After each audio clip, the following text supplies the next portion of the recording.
realized as I went and did traveling around, we could do so much more if we involve people, not just to come to a meeting once a year to meet the teacher, but to really learn what you can do at home that will help children be more successful in school and in their lives.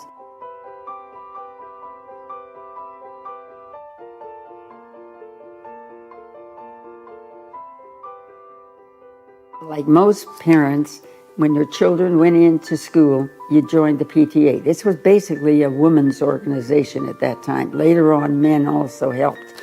But as my daughter was into school, I realized that I had to also be involved. And so I joined the PTA, as did everyone on my block.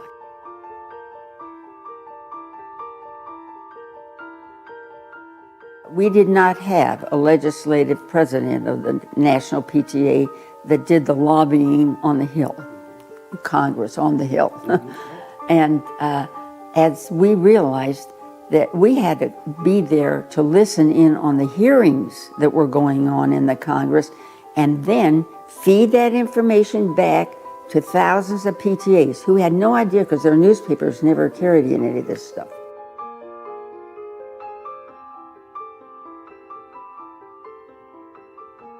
I knew PTA people.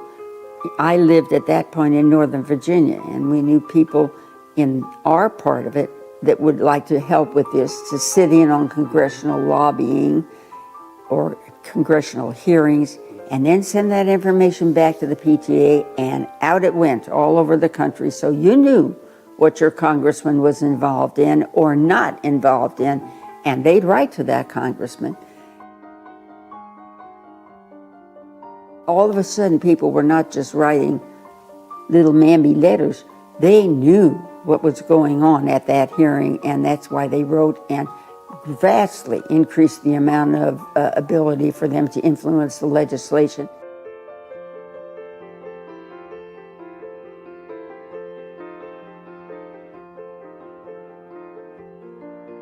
You know, I went to PTA meetings all over the place, locally and nationally, and realized that most parents are shy about reaching out when they think, I didn't go to college, I don't know what, I'm not a teacher. And we said, yeah, yes, you can.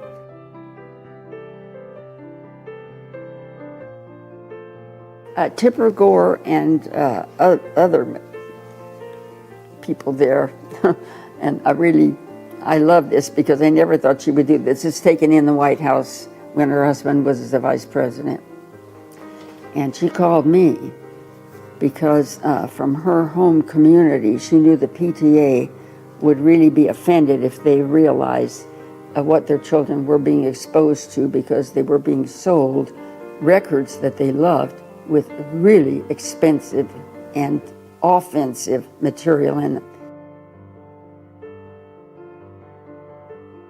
This was the business, big business, selling these records with all these things on it.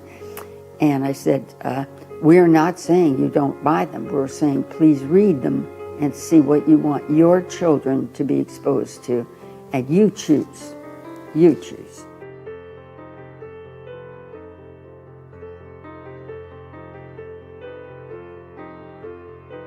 While I was president of the National PTA, I made an effort to go to every single state convention. And then we got word that the general in charge of the area where American troops were stationed in Germany said many of the parents there would need some help on PTA, and I thought, we're going to go to their meeting.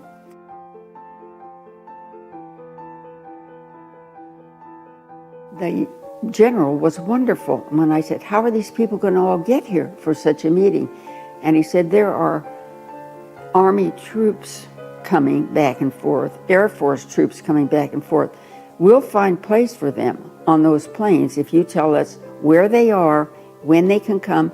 And that's what happened. They came in from Norway, they came in from Italy, they came everywhere with the help of the United States government.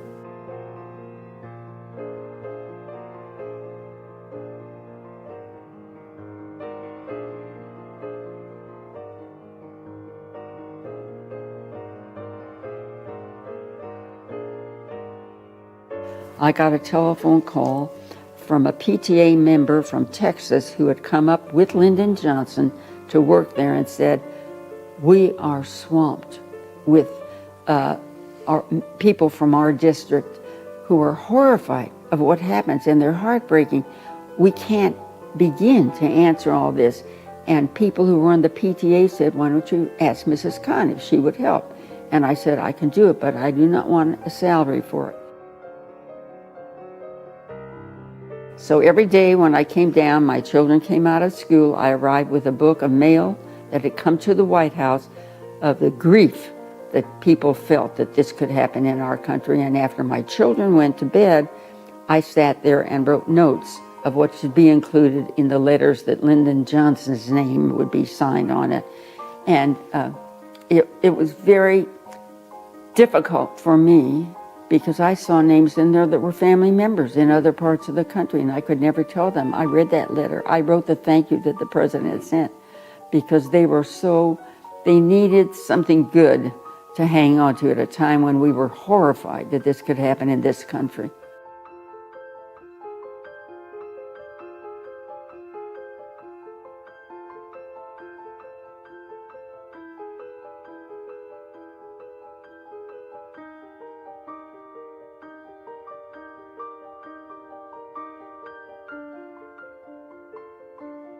So PTAs became involved. You didn't just go pay your dues and go home.